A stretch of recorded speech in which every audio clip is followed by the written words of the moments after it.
All right, we're back. This is John Belizaire, and welcome back to the Soluna podcast, also known as The Kingdom. Today, we're going to be talking about the blockchain use cases. You know, we've been talking about use cases, and something we're doing different is bringing on special guests. And today, we have Karen Ottoni with Hyperledger, and she's going to be telling us about Hyperledger and some projects related there, and we'll actually cover at least one use case from that project.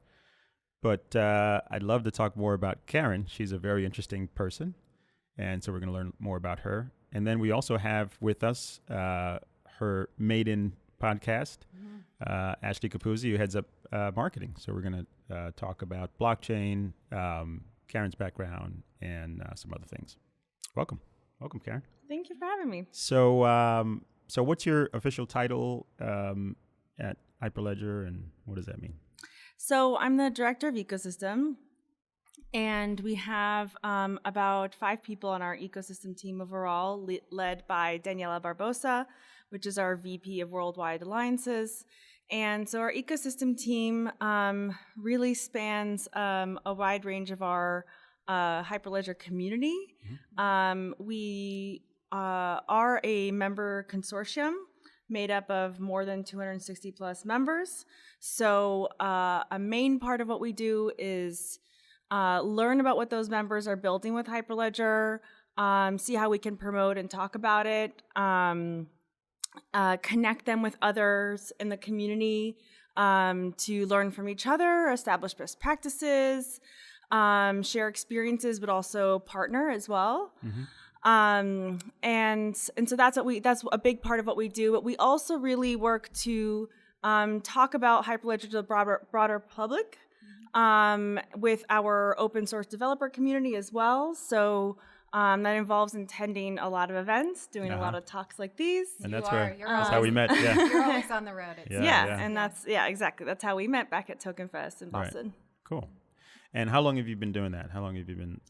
So I just completed a year at Hyperledger. Wow. In March. Congratulations. Yeah. That's awesome. Yeah. So we're going to talk about what's been happening during that year. But before we do that, why don't you give us a sense of your background? Like, I know a little bit about that. Just for our audience, you didn't start in blockchain. How'd you get here? Everybody has an interesting story about how they got here. Exactly. I like to say I love hearing people's stories of how they got into this space because they're all very different and they're all random. There's no like path. Right.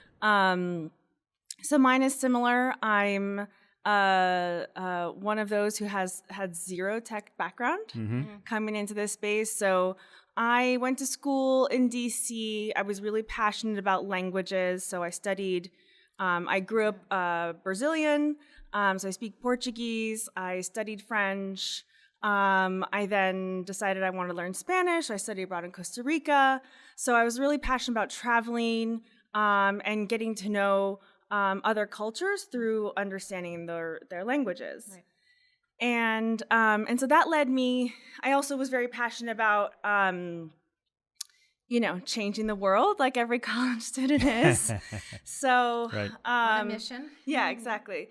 So I majored in international politics, and that led me into the field of international development, which when I'm talking to people in the tech sector, they get confused by that. It's not software development. Yeah. That's the first thing I noticed. Like, wait a second, she has no tech background. Yeah, so it's basically like societal development. Yeah. So that's what the field of international development is, and it's where you have a lot of different donors, such as foundations, institutions such as the U.S. government, or international institutions such as the UN,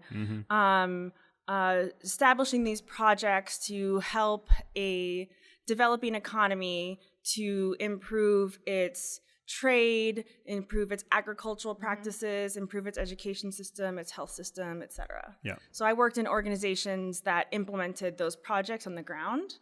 And that led me to spend some time, about 6 years, living in East Africa, in Burundi and Ethiopia, managing some of those projects directly. Wow. Could you give us an example of one of those? It's interesting. My best man lives in DC. Yeah. Now has 2 kids.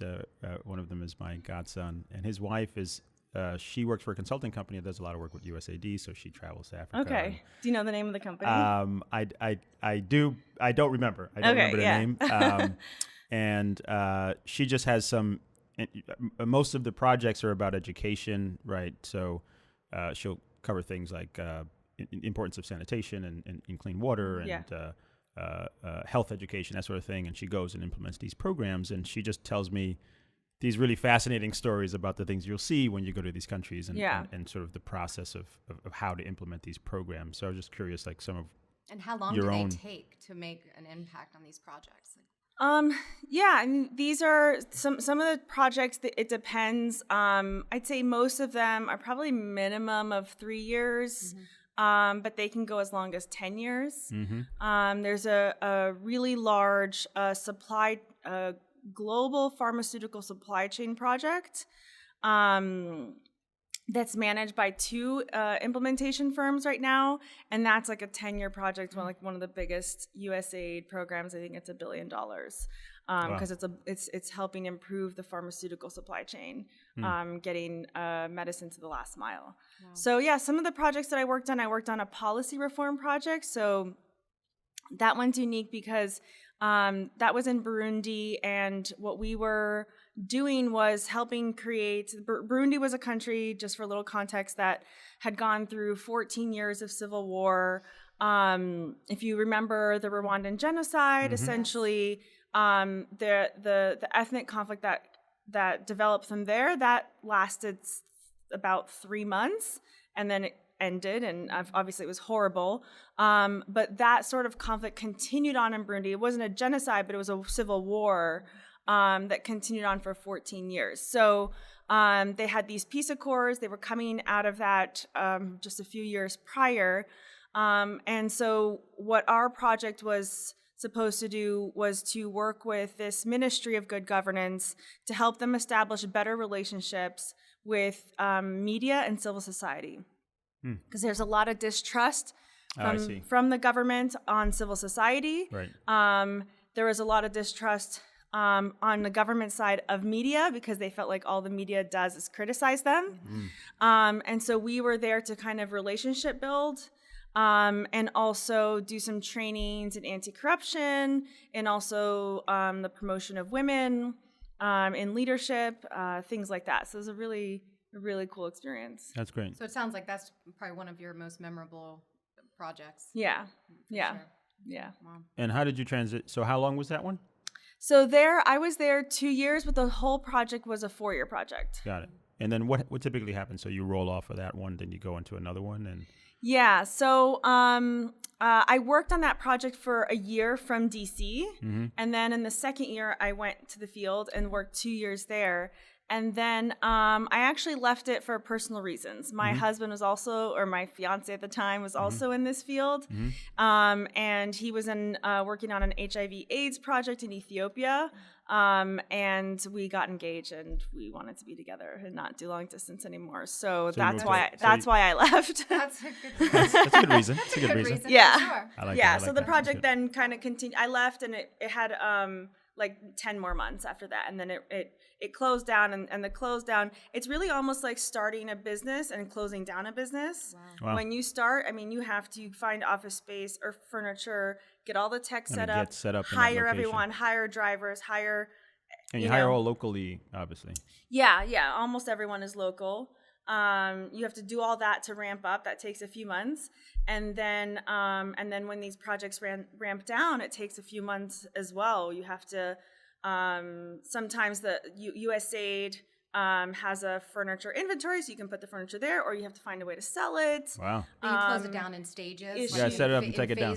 Yeah, like issue severance packages for everyone. Wow. And, yeah. Interesting. It is a business. Yeah. It's like more than a project. it's a lot of work. The startups and closeouts. What was what would you say in that project was the most surprising thing you experienced or learned during that time there?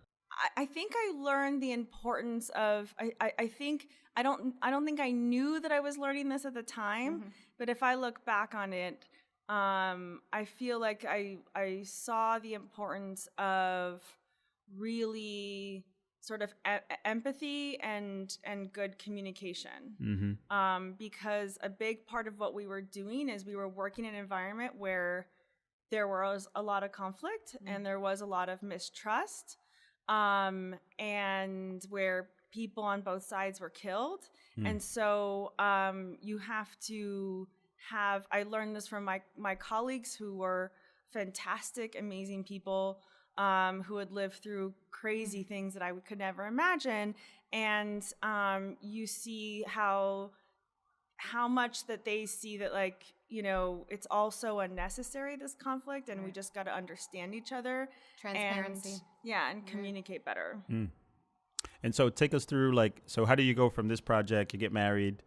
Where'd you get married, by the way, back in D.C.? So in Seattle, Seattle. area. Throw Seattle into the mix. I wasn't expecting that. You're just throwing me for a loop there. I wasn't expecting that. Yeah, Oh, okay. Got engaged in Lalibela, though, which is this beautiful city in Ethiopia. In Ethiopia. If you ever get Wow. the chance to go, you should go to Lalibela. It's Yeah, a I pretty haven't been special place. to Ethiopia. It's what's unique about it is it's got 15 or 12 to 15 churches that are rock-hewn churches, which means that they are not built; they are carved out of the stone in the ground. Wow. So when you're on ground level, you're on the roof of the church. Oh, wow. And you look neat. down into it. That's amazing. That is wonderful. Yeah, I've never heard of that. That's cool. Yeah, I've never heard of it. most people do not know about Ethiopia, what yeah. you can, The real Ethiopia. the treasures that there are in Ethiopia. Right. It's a fascinating country. That's cool. Definitely want to go like check that out. in a lot of places. Yeah, People- that's very true. Places are misunderstood. Yeah. For sure. Okay, so you That's come a back great from story. Wow. Yeah. you come back from Seattle, and then what happens next? So, so we actually got, we got married and lived in Ethiopia for a few years. Wow. But I started to really feel like I wanted to, I'd worked on government-funded programs. I worked both in government as well. I spent a little bit of time at USAID in Ethiopia. So got a little taste of what it's like to be on the other side of the table. And was your husband still doing this project? Yeah, so he was still working the project, Okay. and I was doing work at USAID and Addis.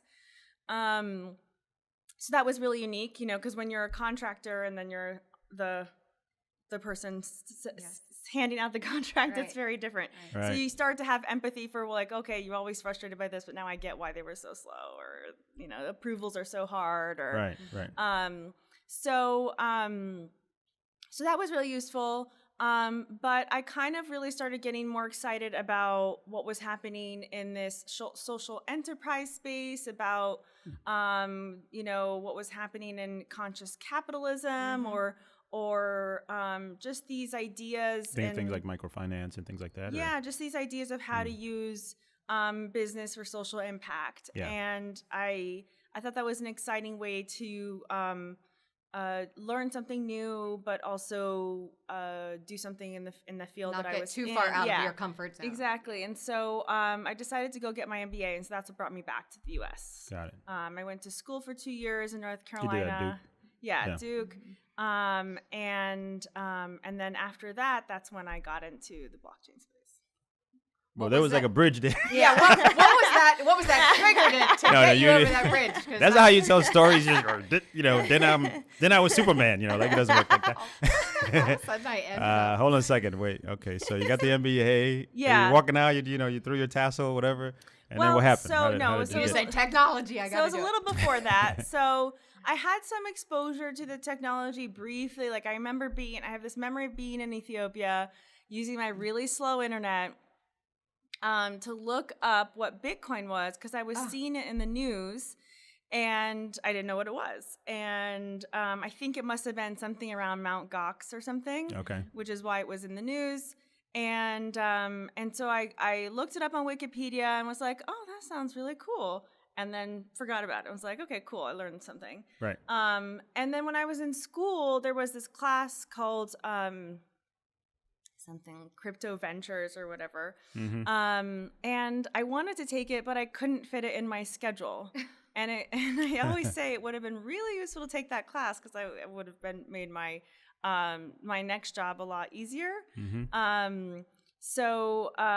But what really got me into this space is a chance encounter at a recruiting event, at business schools, you have all these companies coming on campus, and you have these, little job fairs, networking sessions. Exactly. Yeah. And so I was looking at getting into consulting because I thought it would be a good way to sort of get some business training, since I wasn't coming from that background, right? As sort of a first thing to do at a business school. Yeah. But I have to say, like, I was not very passionate or excited about consulting. Right. And they all sounded the same to me, and it sounded like, okay, you're just going to work on these projects. I don't know, there was something missing for me there in terms That of... is what it's like. Yeah. Just work on these projects. I mean, and when you're not, you're sitting on the bench waiting for a project. Exactly. So, and, nothing against consultants. Lots of my friends are consultants. Not like there's anything wrong with that. Yeah, exactly. And, but I just, when I would talk, I just found that, and they could probably tell too, there was just something that wasn't sparking me in it. Yeah. There wasn't a passion there. Exactly. And so I went and talked to someone at Tata Consulting Services. He was an alum of my school. So he had been working there for like a few months, but he had also done his internship there. And he started telling me the team that he was on, and he was on this innovation team, and that they were working on exploring blockchain for businesses. And I was like, oh, this sounds very cool. So tell me more, and he was telling me that they're exploring using design thinking, and I was super into design thinking at that time. I was part of our design and innovation club. That's cool, yeah. And so I was like, okay, this is cool. This is like consulting, but with an edge. Exactly. I'm getting exposed to this technology that seems to have the potential to have a huge social impact. Right. And so... It's also entrepreneurial. Which exactly. It seems to be. Yeah, and it had this design thinking element to it. Yeah. So I got excited about it and applied, and that's how I got in. And so when I joined TCS here in New York City, that same person is the one who trained me. Got it. And so he had self-trained himself on it. By just reading white papers. So there was passion there for him too, exactly, huge passion for him. Yeah, you want to teach somebody. Yeah. Yeah, when you teach yourself something. He was excited about it, and so he basically designed this mini training program for me, which entailed just reading a lot of white papers, and then having like 10 per week, and then having a discussion about it once a week. And that's like a coach. Yeah, wow. It really was. Cool. I felt like I was back in grad school. Wow, the first, that's cool. Like 5 That's months a cool. or so. I always find that, learning new tech yourself, and just having a buddy to kind of bounce ideas off to see, did you understand that actually helps to learn a lot. I mean, I owe him quickly. I owe him Gal Mordechai. I owe him a ton, because I think otherwise it would have been, shout out to Gal. It would have been really challenging for me, because I really honestly did not have the tech background. Like, I didn't know a lot of the terminology. Right. And so to have someone really there explaining and discussing it and getting to answer my questions was invaluable. And then, I just think that's interesting. So I think that kind of leads into, I think, some of the things we're going to talk about today, where, there's not many of you around today, and there's a lot of initiatives and a lot of effort that needs to be put into place for women, not just women in blockchain, but women in technology, to keep their interest. And I think one of the things that I think and that I've read is lack of mentoring, female mentors, and the attraction for women to even be interested in technology. So there's so many open positions. So the opportunity is there. So I ask myself, like, why aren't women, seeking these open jobs? And it's almost like they're turned off. They're not interested for the wrong reasons, because there's opportunity there. It's intimidating. It's very intimidating. I think you have to have, in any situation where you're a minority, in any situation where there is more of people that are not like you, It's scary to stand up, to ask a question. It's scary. You have to find your voice for sure. Yeah, it's scary to say I don't know. It's scary to feel like you're asking a basic question. Right. So yeah, having mentors is absolutely one way to go about making it better. Someone who cares about bringing more people into the space. Right. Yeah. Especially women. Yeah, absolutely. So you've definitely cracked the seal on where we were going, but how'd you get to Hyperledger? Let's just give us that last chapter, and then we'll jump into that. So I was at TCS for about a year and a half, where we were doing these workshops for different enterprises. We did it with some healthcare teams, insurance, a media and entertainment team. And this was really early on in the blockchain space, where you were really talking about the opportunity of blockchain. We're helping explain what it is, what the technology is, because it's a technology that's a little unique, where you kind of had to understand a little bit about it. Oh, tell me about it. You can't just all I do is to describe. Yeah, because it's not like, a phone. You just say, here's a phone. Just use the phone. You don't need to know how the phone was built. That's right. But it's nice to know where you're not. But it's a phone. You know what it is. You're not alone though, because the amount of people that don't know what it is and have to have that explanation. So exactly. So we believe that for executives to make good decisions and to really grasp the business opportunity and to really grasp the use cases that they could do, they really had to understand it. So we were doing somewhat training on blockchain, and then and this is where the design thinking came in. We were doing these design thinking exercises with them to brainstorm what the use cases could be at their company. So after doing that for a little while, I really wanted to kind of work. We were kind of going through a reorganization at the company. And they unfortunately actually kind of split up our team at TCS. And so I wasn't going to be able to do as much of the blockchain work that I was interested and excited about. And I felt like, okay, you know what? I think I'm not here anymore as much for just the consulting stuff.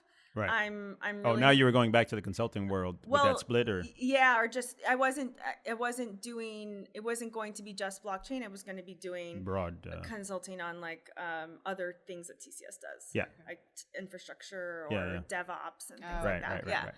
Right. And just at that point I was like, I don't think I'm here anymore for that. I'm really here to, what I'm passionate about is working on the blockchain stuff.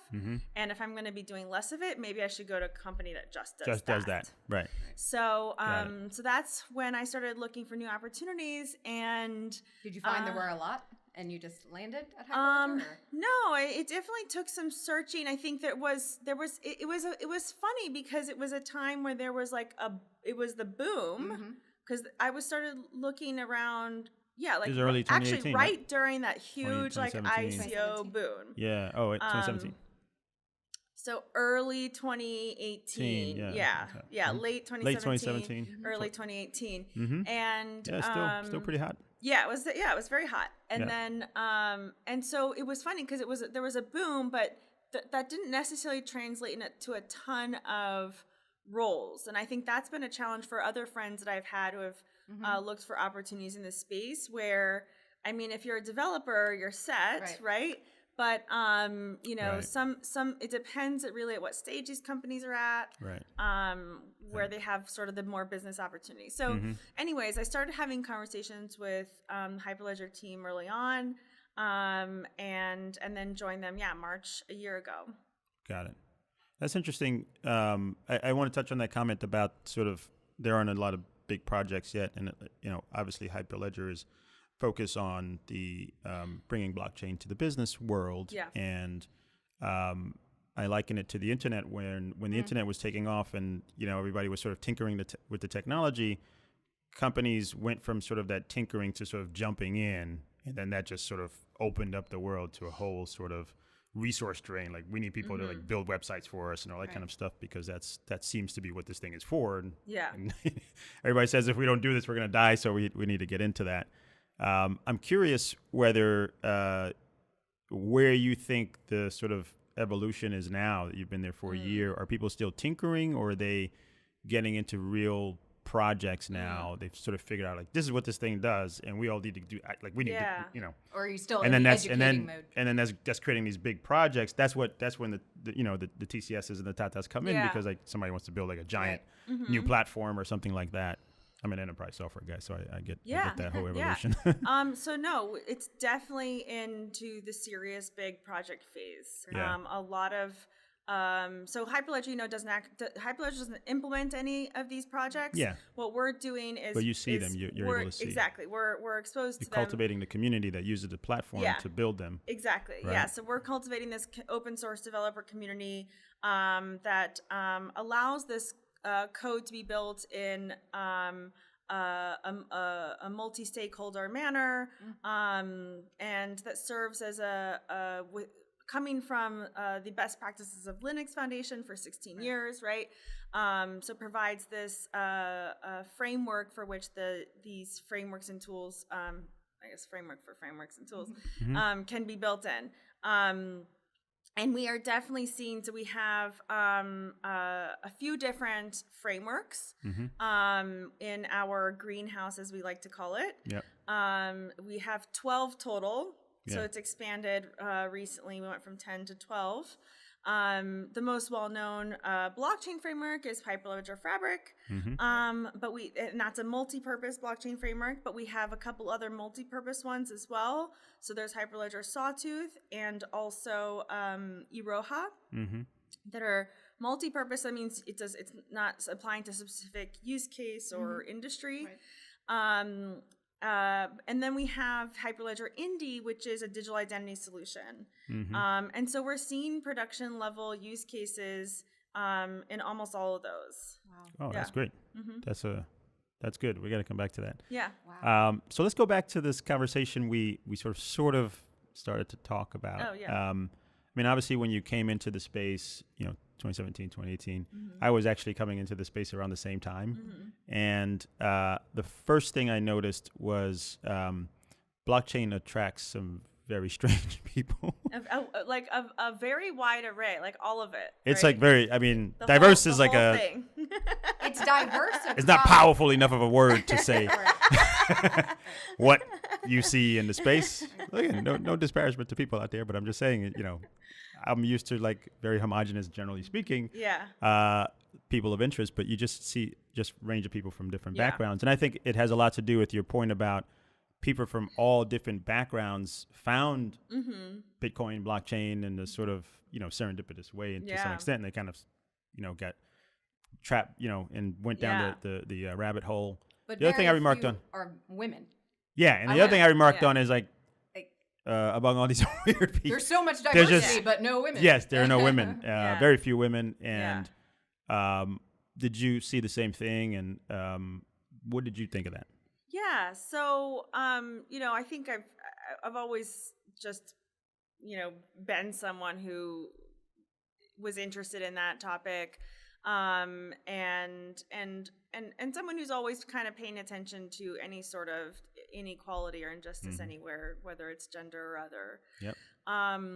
So yeah, when I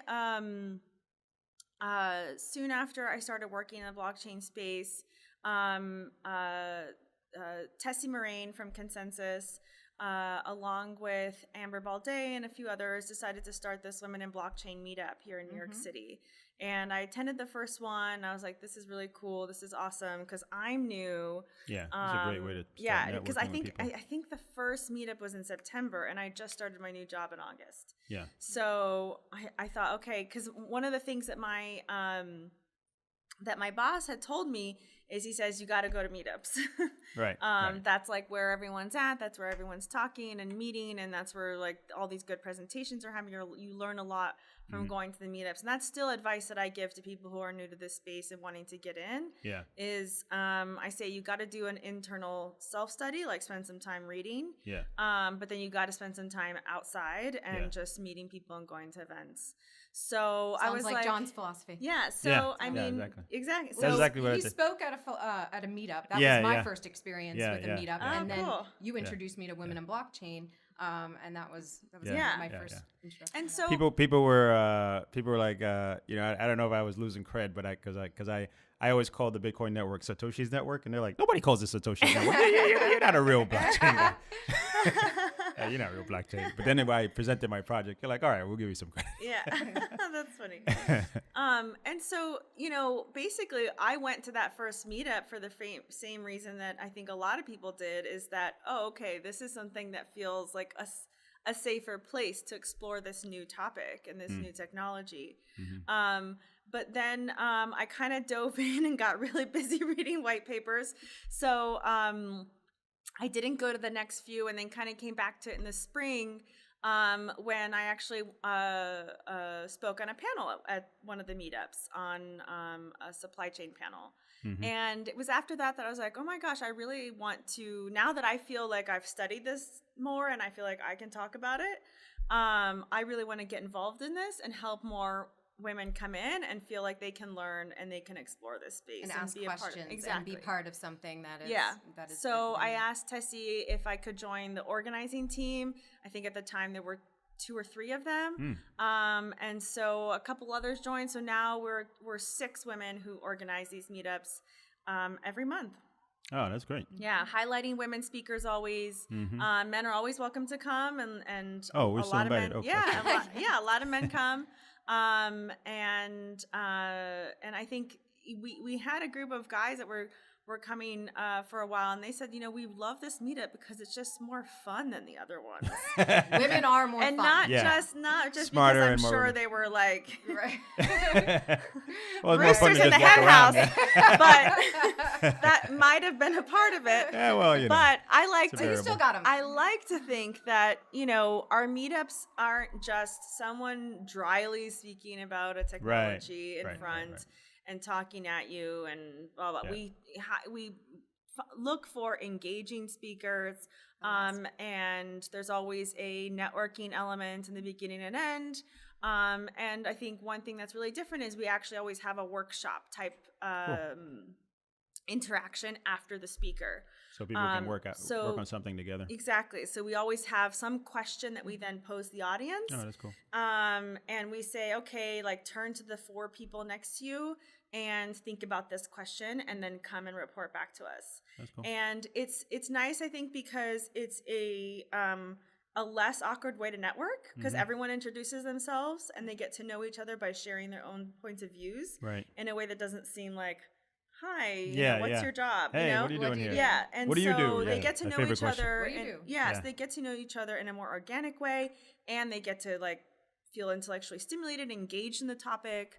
And so I think that's why we're different and why we've had, such a successful community. And I think it's important to point out that you don't, men are allowed to be there. Totally. It's not so, but it gives women that have questions and need to overcome that fear maybe of being the one woman in a room, an opportunity to feel comfortable, at home, sort of. Kind of taking this a step further, the question for me is why? You can argue that blockchain and Bitcoin, the community has gotten really big, really fast, and it took a while for people to come in because it's such a it's the one technological transformation that's being driven by a technology that sort of requires you to really dig into the tech. It's so techy. But with time, you now have real applications, and so people can sort of understand its value differently. And I think that potentially drives it to have pretty transformational potential globally, like the internet did. And I don't know, sometimes I think it would be a shame for that to happen again. And the makeup of the people who were talked about that sort of made that happen pretty much look the same. Right. And so the question is why does that keep happening, and why is that? Is the question that I have. One, I think it hasn't been that long since the internet too. So I think there's some looking back and be let's try and do this differently.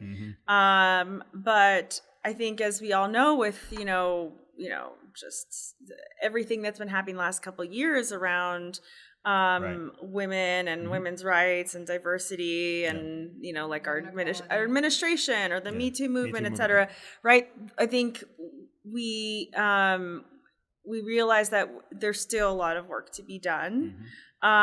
So I think that this technology, technological community is suffering from the same issues that the internet community suffered from, but maybe with a little bit more awareness this time that there is an issue, right? We're like actually aware of it and paying attention and want to do something different. And I think that's why you because see it's still so young, right? We have the opportunity to make a change. Yeah. And so now there's awareness, but more conversation around it, but right? it would be good for companies to be proactive now. Yeah. And really set up opportunities to promote women that are already there and set up a culture that you know, more women can thrive.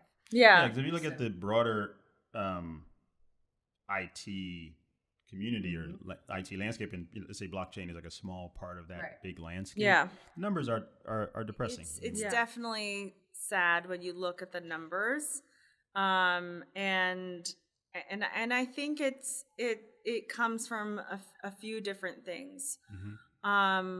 One is you have to, from what I'm not a diversity and inclusion expert, but it's something that I've gotten exposed to over the last few years and taken an interest in.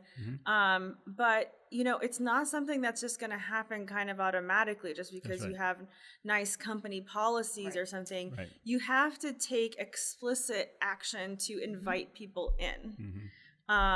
You know, that's something that I've been talking about within Hyperledger recently because our community is similarly not diverse in that sense as well. Our developer community and the leadership kind of committees that we have, like our governing board, and then we have a technical steering committee. You know, they're not diverse, and so what's awesome about open source, the open source community, is it's like, hey, the invitation's already there. Like, you're welcome to join, it's right? A global community. And it's so not exactly, you have a choice now. So it's not a recruitment policy that kind of sets the they're like, well, there's like literally no barrier to entry. But I think the blind spot in open source is that, well, you don't see that what seems like no barrier to entry there are implicit barriers to entry, which is that everyone here doesn't look like me, right? And so yes, I can sign up for the mailing list and I can get on there and have an equal voice in how this software is developed, supposedly, right? But it's still a community of people, right? There's still micro communities. These people know each other. And if you don't feel an affinity, if you don't feel welcomed, then it's harder for you to participate. So I think that's a little bit of the blind spot in the open source community is falling back on this idea. Well, we're open source. Anyone can literally download the code, contribute code, get on our mailing list, participate in our chat rooms and everything. But that's not the point. You know, you have to go beyond that. You have to be explicit in how you say, you know, women in blockchain, or you, people of color in blockchain, are invited, and we want to see your representation here. Being more explicit about the fact that you're welcome. Then there's been some improvements, like with events. I think there were a few really bad blockchain events that were notorious for the fact that there were just no women speakers, or the after hours sponsored activities that there were. And I think that there was enough noise made about that there's been an improvement, that people definitely are trying harder to have women always on a panel. And so I think that there's these little improvements, but when you take it a broad look and look at a statistic, it's still it's like one of the little crumbs. One of the statistics I want to look at: women make up less than 20% of U.S. tech jobs. Like that's sick.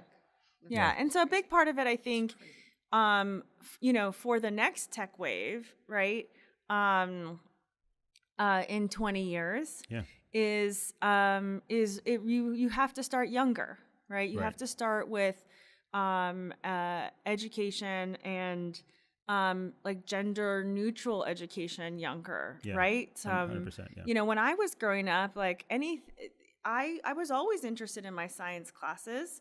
I was also interested in like my language classes too. But you know, there was just something there that I never would have been able to articulate it. But if I think back, like I watched Star Trek Next Generation growing up, like I was a big fan, you know, so I had all the makings of a nerd. Yeah. But right? no opportunity to but express but it didn't seem cool or Right, welcoming. right. Like it didn't. I would have been like, what? I don't look like those people, Right. and I don't want to be part of that group because it doesn't seem like who I am. Yeah. Even though the interests are there, Right. the curiosity is there. So Nerds are a lot cooler now. yeah, exactly. So I think, you know, there's a lot more programs at grade school, high school age. Yes. That I think tech is less gender focused now. I mean, it still is kind of seen as a guy's thing, but I think that there's a lot of, you know, things focused on building and engineering for women as well, or for young girls. Yeah. So I think that, I mean, that to me is what's going to change it in the future because, you know, like I said, I came into this with no tech background. It's too late for me to go be a developer. I could if I really wanted to, but I don't want to put the time in to learn all that. Right. Yeah. I just don't. So, you know, I came into the tech space, but I feel a little too old, I feel like, to really get involved in the way that maybe some young people can get involved. Right. But what you're doing today, so I look at my daughter, you know, who's 9, and tech is cool now. So Yeah, you know, exactly. she's not asking Exactly. for It was her, not for her cool birthday. back then. She's not asking for dolls anymore. She's Yeah. not asking, you know, she wants the latest gadget, whatever that technology yeah. may be, or, you know, most recently she wanted an iPhone, or, you know, and I'm like, you know, this is cool to be into Yeah, tech. tech and has become cool. they My have daughter, tech classes, same. Yeah. and the one thing I will say is they kind of take away any of the handwriting. So you know, there's everything. They're not gonna have it. Nobody they don't knows know how to write. They do. Everyone's nobody's gonna know how to write. So Actually, at some point, you don't even know how to type. You don't even need to type. Right? It's crazy. You just talk. It's you know. crazy. So We're just Star Trek. That's do where it's going, think- which is fine. It is, but No, but I think do it's fine. think there's a lot of I'll take it, right? Yeah. But I do think that if you look forward and you see that younger generation, you know, their interest is being piqued around age 10, 11. And I see it in my daughter who's 9. You know, I have hope that by the time she gets to a point where she can, you know, she doesn't need permission to think to be part of something, you know, that's and I changing and evolving. Yeah, and I think that's what's important is that those stigmas and barriers are being removed because I read an article at one point, and I'm sorry I can't quote it, but it was basically how the different drop-off points in which girls had an interest in science and tech, and often it was like when they got into high school. Interesting. Because it became less cool and you became more focused on being, I don't know, dating There's environmental or whatever, pressure to you sort know. of not be in that group versus that group. Exactly. There's an environmental because of the image of what a tech Girls don't do nerd, that. Like, what are you science doing? nerd Why are was you hanging about. out in here? Like, what? Right. Exactly. Exactly. And so that's one drop-off point. Yeah. And then another drop-off point was like in university or grad school where, you know, women were just, you know, clearly interested and talented in this subject matter, but were alone and felt ostracized and just excluded. And so we're like, this isn't worth my time. Let me go into medicine or do something else that, you know, I feel is more interesting or welcoming to me. So it's these different drop-off points. I think that's what we have to focus on is taking away those things that lead to the drop-offs, like for your daughter, like. Exactly. Yeah. And I think it's important to also note that, you know, it's not just needing female mentors. It's men, and I'm very lucky to have John as a boss and a mentor because, you know, we don't have to worry about not knowing the topic or not knowing about technology and needing to ask questions and learning. And I think the future for where if we can just get men talking with women and like it's not just it's so important. So I went to friend of mine, she organizes these strong girl lunches. Jamie Moy, she's been involved in this space a lot in New York City. And she had a speaker once who's the COO of this company. And when she told one of her colleagues that she was going to talk at this lunch, her colleague was like, "Oh, you can't talk about that." And totally put her down. Like she wouldn't know. So you don't know how to, in other words, you're not capable, like you don't have the expertise to talk about but that. she's a COO. And I just want to be like, oh my, like it made me so angry. Wow. And Was that recent? That was last year, like last fall. Oh my goodness. Yeah. Yeah. And so she was great. She was there. We had a great time. We learned a lot about what this company does. Yeah. And be perfectly fine speaker. But I just can only imagine the mindset in which she came to that talk with, but having someone cut her down like that beforehand. And now needing to feel like she has to prove that she's competent. Yeah. It's a behavior change. You have to kind of not, it is. So there's, it's, I mean, it's just like wake up and get over yourself. Especially the young kids, they're to your point, they're not born with this view that they can't do something. They learn that view. Oh, yeah. Right. And over time, they're just full of opportunity and vision and everything. And then, slowly but surely, people are telling you can't do that, Exactly. And so by removing those things, you allow people to just go to their natural path, Although in my case, I'm just like telling my daughter, you want to write code, right? Star Trek. I'm going to the moon tomorrow. You want to come with the moon? She's like, you going to the moon? Actually, I went to her school and I was like, I dropped her off, and then the other kids were around, and I said, yeah, I'm just gonna drop, my daughter's name is Sienna. I'm gonna drop her off now, and I'm gonna go to the moon. The kid's like, you're not going to the moon. I was like, all right, fine. You caught me. Yeah. All right, I'll see you tomorrow. What? You could have been like, I'm friends with Elon Musk. No, really, I'm going to the moon. He's got a rocket taking off in a few minutes. Like, kids are way too smart these days. Right. They just Googled you as you were standing in the yeah, exactly. In the They're like, he didn't post anything on Twitter. Right, exactly. There's nothing on Twitter about it. Yeah. How was the moon? He didn't come up in my feed today. Yeah, exactly. So I have a question for you. This has been great. So I have a question for you. So you started in a completely different world, right? With your work in Africa and with some of the programs that you were working on. What are some of the things you've learned in that part of your career that you use now? So a big part of what I did there was very project management based, and also, interacting with people of different cultures and educational backgrounds. And so I think that has given me the empathy for how we're all learners at some point, and just having the empathy for talking to people where they're at without any condescension, right? Which I'm vehemently opposed to, but you do find in this space. Yeah, and I'm sure it's very easy, not even noticing that you're doing it sometimes, you'll say. Yeah. Well, and Karen, I've heard you say the word empathy several times throughout this last 20, 30 minutes. Yeah. And I mean, that's key. Yeah. And I like to think that I'm empathetic, but you really get into situations where you're caught off guard, and I don't think people appreciate the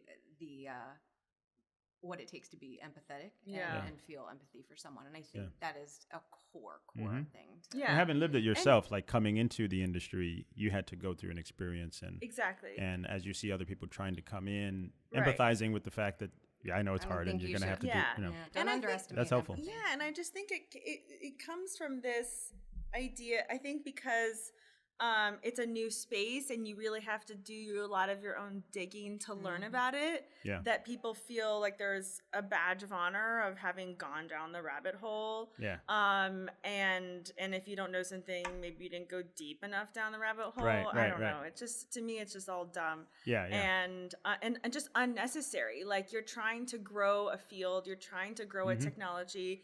You should be making it easier for people to come in. Adopt and it. Right. Exactly. That's right. And bringing people into it and interested and excited about it. That's right. So, so I think that's a big part of it. And then I did not anticipate a lot of the project management stuff. So I don't think people realize how regimented everything you do in sort of the international aid space is, right? You have goals that are set, that are, established. You need to train 1,000 teachers. You need to set up, 10,000 hospitals with this amount of equipment, or it's very scale of that. Is there a repeatable plan that you kind of have in place, or is it different for every? Yeah. Like, well, for those projects, I mean, there's definitely frameworks, but it'll depend on the project intervention and the country and what that country needs and everything. But I mean, I think people outside of that space don't realize how quantifiable everything is. And therefore you have to establish a work plan, and you have like quarterly goals that you have to meet, and you have to report back to USAID on. And so it's very regimented and organized in that way, which can be a plus and a minus as well. And at least on the teams that I've worked on, I've been kind of surprised at how in the business world, I feel like it's been a lot less quantifiable, the work that we do. Yeah. It's a lot looser. Yeah. And maybe that's just the ones that I've been on. Yeah. And so I've been in a few situations where I'm like, okay, so let's establish like what our target is, what our goal is, and what our timeline is. That's interesting. And I see people like recoil, like, look at you like, right? What did she do? What are you talking about? Getting really specific. What language is that? Anal. Yes. And no, I'm I get it, because and in I'm business, like, okay, maybe we'll just be a little more chill here. That makes sense. That's interesting. No spreadsheets. That's interesting. Yeah. Yeah. Because you're bringing in that this is how you get stuff done. Right. Yeah. Because it's a big program and it's international, and you've got to come out with results, because obviously a lot of money goes in. You got to justify your funding. Yeah. A lot of $1 billion. Wow. So, You don't just kind of take it loose. Right. But business, you're doing iteratively. It's different. It's iterative. There's always, hopefully there's always like more customers, right? Or businesses write off a lot of stuff. Like I think, and this is a whole other topic, just to comment on it quickly. I think that, when you have less resources, you manage it way more different. Like you have a lot more attention and stuff on that, right? And businesses just tend to have more resources than nonprofits and NGOs and everything. And so I think that nonprofits and NGOs manage their resources operations more efficiently. Interesting. And so anyways, that's a whole other conversation. That's an interesting topic. That's a whole other conversation. I'd like to go down that rabbit hole. That is a very interesting. Because when people who donate to charity, they're like, oh, well, 20% of that is going to operations. Well, look at any company out here. Do you think that they do not spend more Or you think than their 20? OPEX percent? Exactly. What is their OPEX? Way higher. So, that's a little. That's just you. That's just you. That's okay. my That's your thing. issue. I'm going to get on your soapbox there for. So there was this little point in your journey where you kind of made a little stop and did a course on sustainability. What was that about? Yeah, so that was in grad school. I went to Copenhagen, Denmark. It was a 2-week program there during my spring break in my last semester at Duke.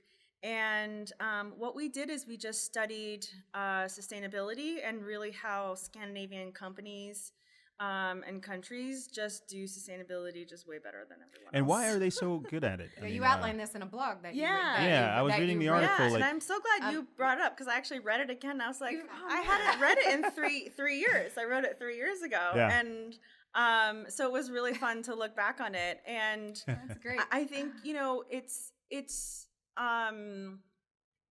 so why? So I think a big part of it is the societies themselves, right? There are societies that are a bit more collectivist overall, which is why they have such strong social programs, right? And they're, they pay a lot of high taxes, but they pay nothing for anything medical, or, don't have the ease of mind of not having to worry about what happens in their retirement, because they're going to be fine.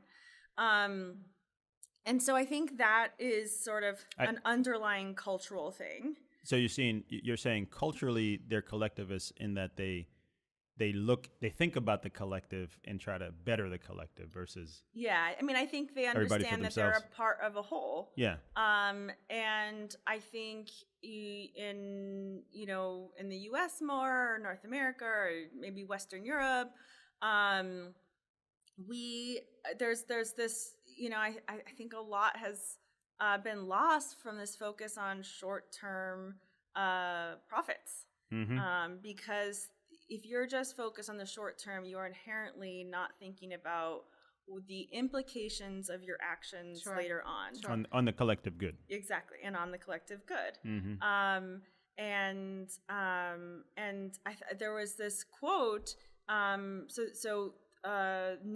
CEO of Novo Nordisk is regularly winning the top CEO because of the sustainability efforts of Novo Nordisk. And what do they do? Novo Nordisk provides insulin medication. It's a pharmaceutical. Yeah. Wow. And so he said that eventually the reason why it's important to think about sustainability is because eventually those costs come back to you, right? If you're going to be a long-standing, long-running business, eventually the negative externalities that your business is creating, it's a circular. We live in a circular ecosystem, right? Right. So if you're dumping things in the ocean, your employees live in that area and get sick, and then you don't have labor. I don't know. It'll come back to you in some financial cost anyways. So why not do it right from the beginning? So thinking the long term from the beginning versus the short term, because if you're not thinking in the long term, there won't be any long term. Right. Exactly. Because you'll use up resources. And I think that's a more and more present issue nowadays. Given in today's climate. Yeah. We had another guest a few podcasts back, Ashish Gadnis. He's the CEO of a company called Thank You. Yeah. And I was with him and his team, and we were talking a lot about sustainability because they really want to highlight how they help with that. And what I found interesting is he stated that everybody defines it differently. What is sustainability to you? Like, what does that mean to you? Yeah. What do you think it should mean? So I think kind of what we just touched on. I think sustainability is taking into account the negative externalities of what you're what business activity. Be more conscious of what that you're is engaging in. Yeah, it's include that in the way you. Yeah, it's that conscious capitalism idea of basically just being a good person. Really is what it comes down to. Be a good person. Be a good company. Right. That's cool. So speaking of sustainability, I want to touch on one of the projects that Hyperledger, Hyperledger Fabric is working on. Yeah. And what I remarked about the whole community and the whole Hyperledger platform is there's lots of different ways in which you can leverage it, and Fabric is taking off because it seems to have been designed to really support mission critical applications, right? And some of the great use cases for it that intrigued me a lot was around sustainability. And one that stood out was this tantalum. Is that how you pronounce it? Tantalum? I think it is, yeah. Tantalum? Anybody know what tantalum is? Probably in the audience. If you don't know what it is, Wikipedia I just know real it's quick. a mineral that's in our phones. We all have it. You all have it right now. Actually, it's in your pocket right now as you're listening to my voice. And it's a mineral that's mined. Yeah. And it's mined in different parts of Africa, but I think Rwanda is a big source. Yeah. And so this project is about ensuring that the mining of tantalum is done in a conflict-free way. Yeah. You want to take us through that use case, through that case study, maybe? Yeah. So Circular is a company that focuses on supply chain solutions using blockchain technology. They're using one of our frameworks, Hyperledger Fabric, and they're also a member of Hyperledger as well. And so we recently did this case. On our podcast. Yeah, yeah, absolutely. We recently did this case study report on them that we do for our members. You can find it on our website, and it details, what it is that they're doing with the solution.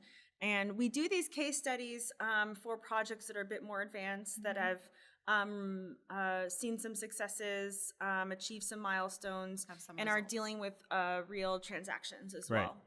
And so in the case of Circular in Rwanda, the issue here is that in mining, there are OECD regulations for how to do conflict-free mining, but it's a very paperwork-heavy process that allows a lot of room for error and fraud. And so they sought to help improve this by using not just blockchain, but a couple different technologies as well. So what they did is you have these people coming to the mine. They've got these bags that they've filled. And from other sources, from other countries? It could be that they came from elsewhere, but I think I think they're actually at the mine, mining it there. Oh, at the source. Yeah. So they're the workers that are there at that mine. They've got a database of who those workers are, and have a facial recognition system that they use. And so when that bag is filled, they check the worker with their facial recognition, and put a tag, a tamper-proof tag, on the bag that's either a QR code or an NFC, which is a near field, and I forgot what the C is. But it basically allows it to be tracked by GPS, is what an NFC does. And so that then establishes immediately where the bag started, what mine it is coming from, and then from there it'll get transported, I believe, to Macedonia for refining.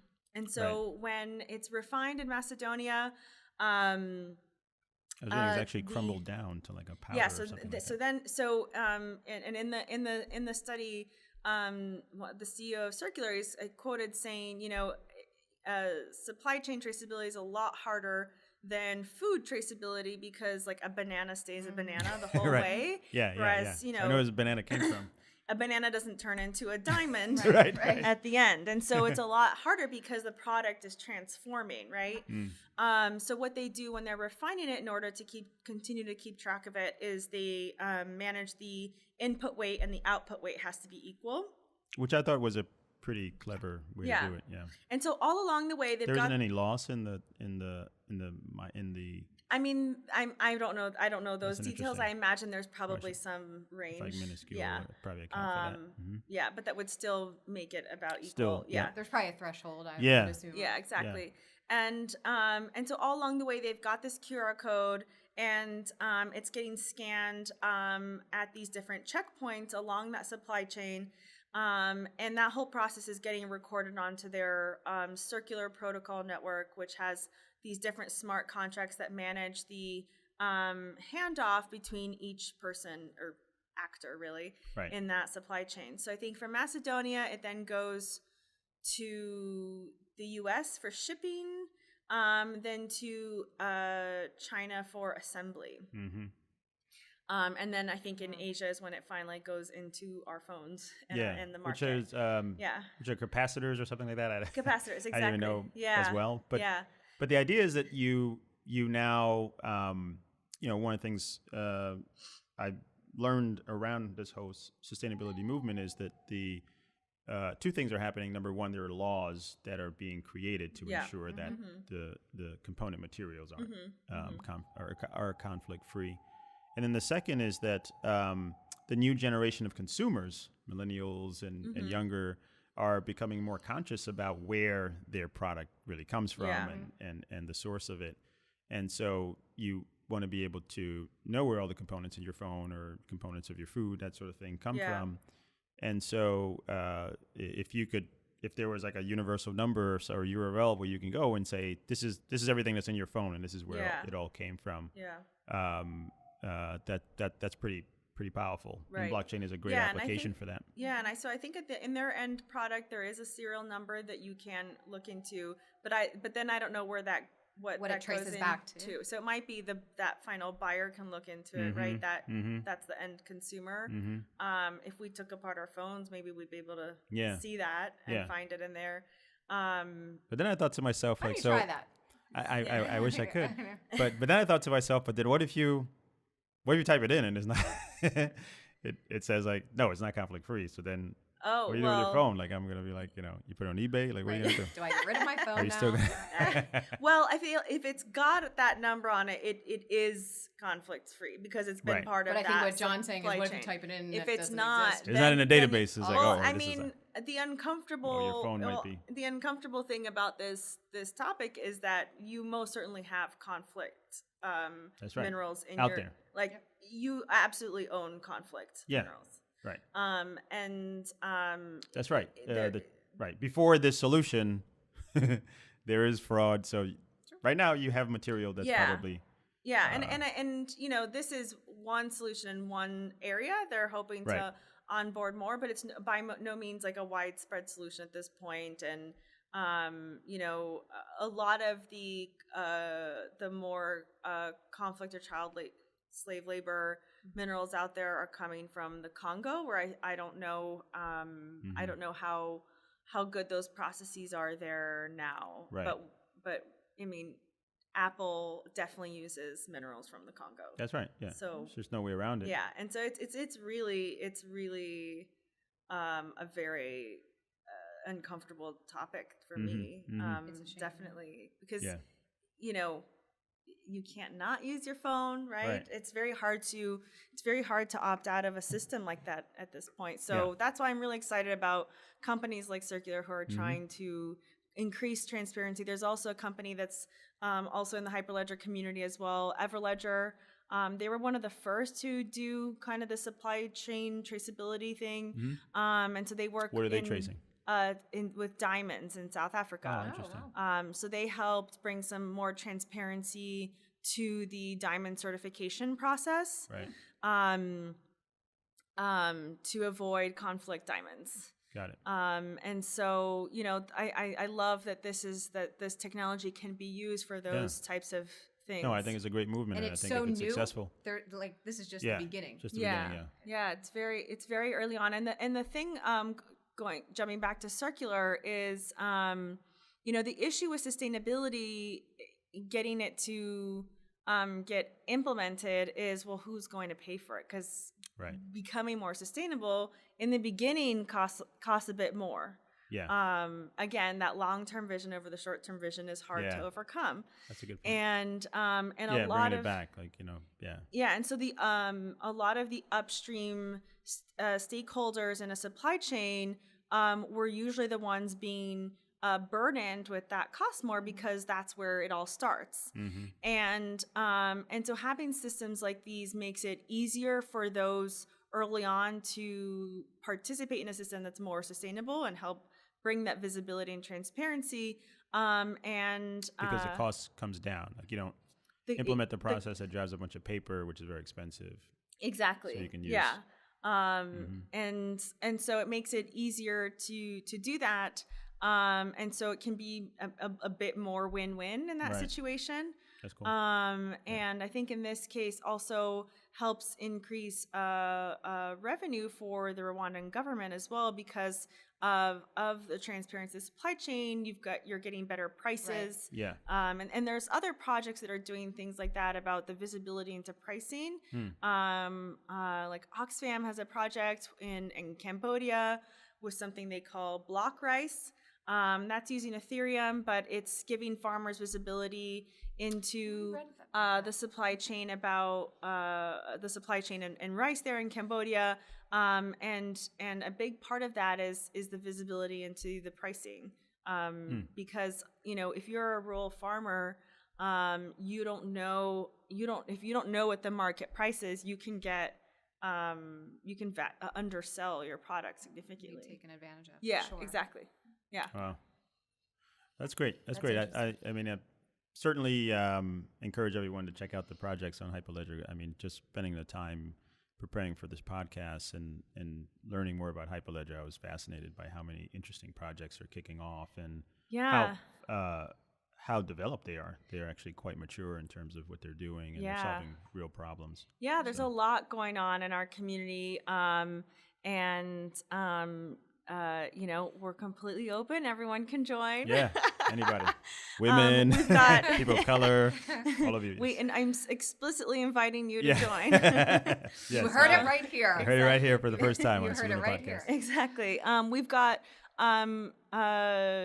it's obviously a lot of our community is about building code. Yeah. But we've got these working groups and special interest groups as well that center around various topics and in industries. Mm-hmm. So for example, if you're really passionate about identity and want to get deep into how to explore how identity is being used in blockchain, we have an identity working group. They have regular calls and mailing lists that you can just go and find on our wiki.